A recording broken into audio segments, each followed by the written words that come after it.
Mga labs, magbalat ako ng kamuting kahoy. Gagawa ako ng suman. Yan. Gagawa tayo ng suman, mga labs. Babalatan ko muna, tapos gagadgarin ko mamaya. Yan. Ganito lang magbalat ng kamuting kahoy. Expert ako dito, mga labs. Alam mo naman, laking probinsya tayo. Kaya yung mga ganitong balatan ng kamuting kahoy, sisiw lang sa akin ito, mga labs. Ayan. Namiss ko kasi yung suma na kamuting kahoy. O, ayan na. Diba? Tapusin ko muna ito sa pagbabalat, ha. Pakita ko sa inyo mamaya ulit. Ayan mga labs, last na to. At yan. 2 kilo lang kasi itong binili ko, mga labs. Ano pag 1 kilo bibilhin mo kasi 30. Pag 2, 50. O, di ba? Siyempre, dalawahin na natin. Para naman marami-rami din. Ayan. Matatapos na ako ng balat. Tapos, panghugasan natin to at gagadgarin na natin, mga labs. May dahon na rin ako.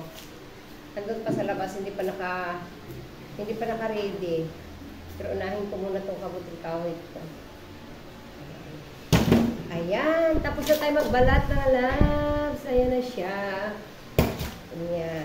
Hugasan ko muna siya at magagadgad na tayo, mga labs.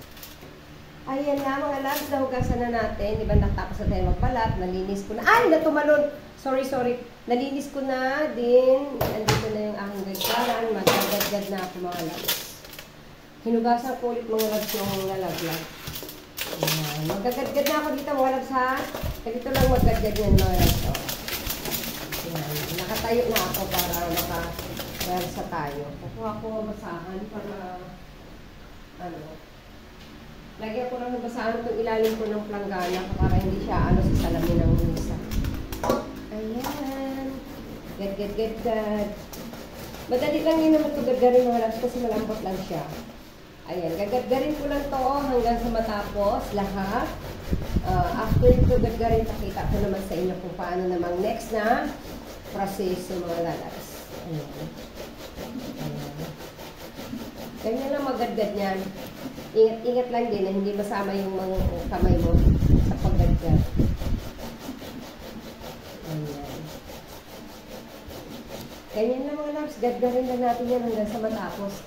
Pakita ko naman sa inyo mamaya ang next process. Ayan na yung ginadgad ko, mga labs. Marami-rami na. See? Diba? Meron pa tayong kagidgarin. Tamang-tama ko muna.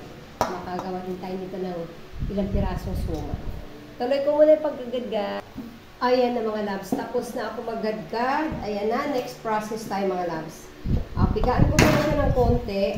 Alisan ko muna siya ng konting tubig kasi ayan, matubig to, mga labs, itong kamuting kahoy.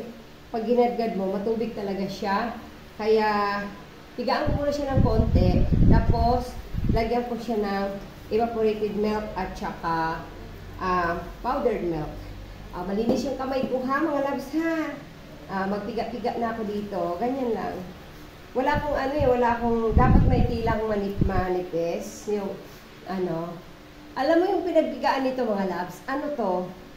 Yung gaw-gaw. Oo. Pwede siyang gawing gaw-gaw. Ayan, See? Diba?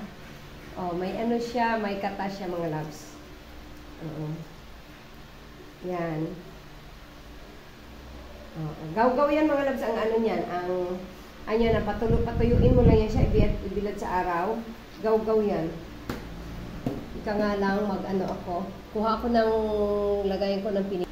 Dito ko ilagay yung katas niya, mga labs. Sahurin ko dito.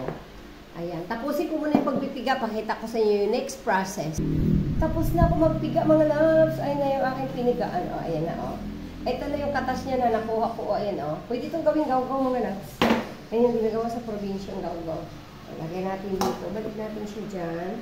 Tapos, mga labs, meron ako dito evaporated milk. Ayan, Nakalagay na dito sa bote kasi ginamit ko ng anak ko nung siya ng avocado. Madami. Nilagay sa bote at inilagay sa freezer. Ayan. Lagay natin dito, mga labs. Para malinamnam siya, may milk. Yan. Tapos maglalagay ako ng asukal, mga loves. Asukal na pula. Ayan o. Okay. Ayan. Asukal na pula yung gamit natin, mga loves.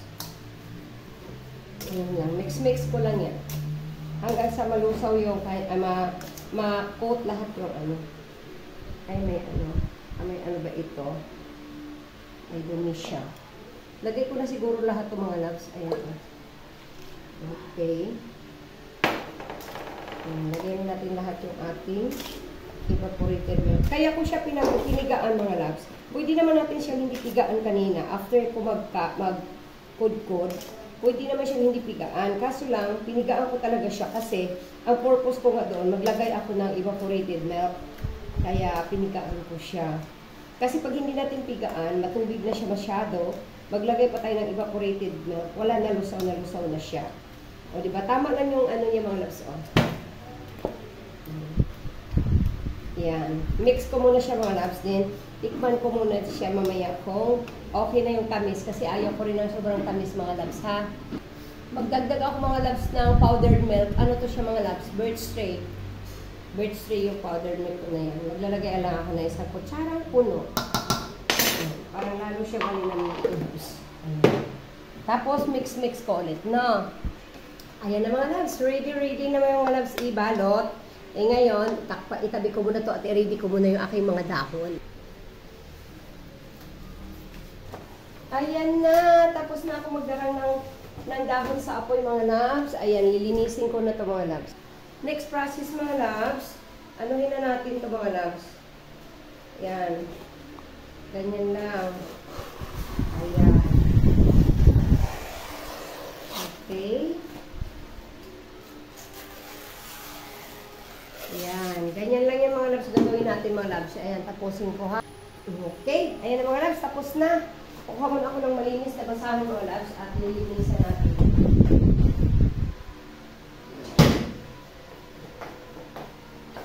Ayan.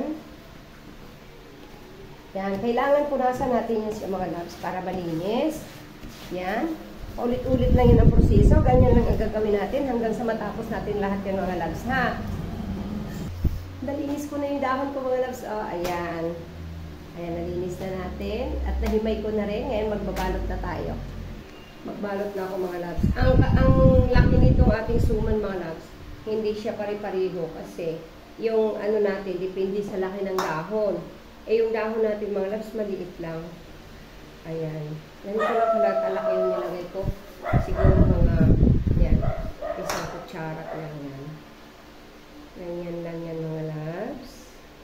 Magbalot. Then, ayan.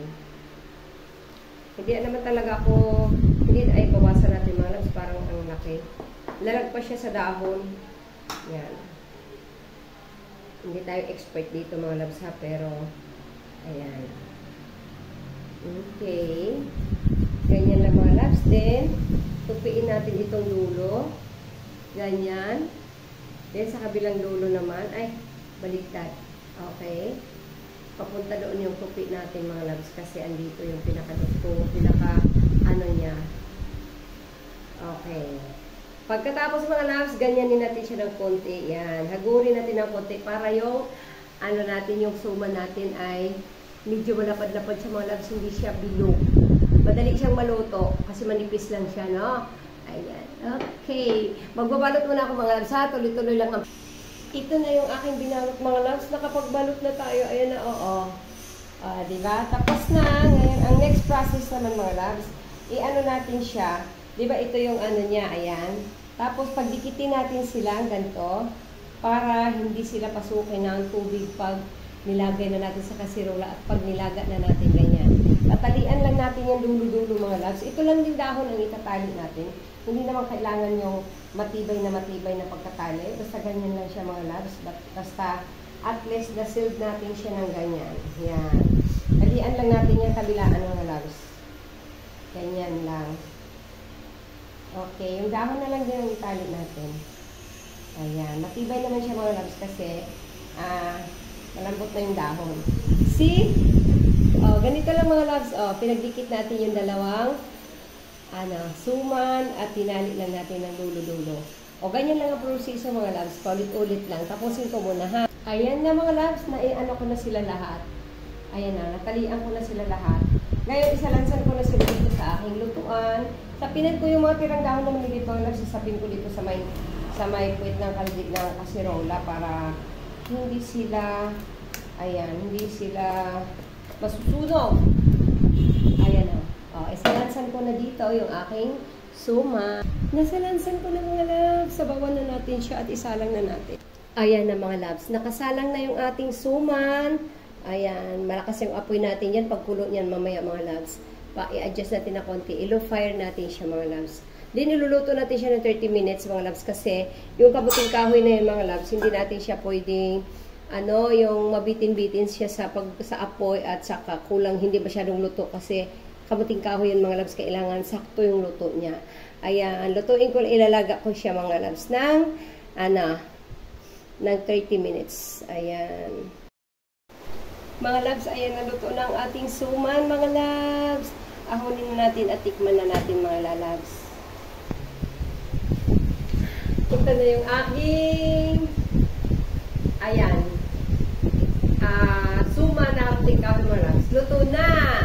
Ayan, ang sarap tinikman ko na mga loves. Ayan saktong-sakto yung niya.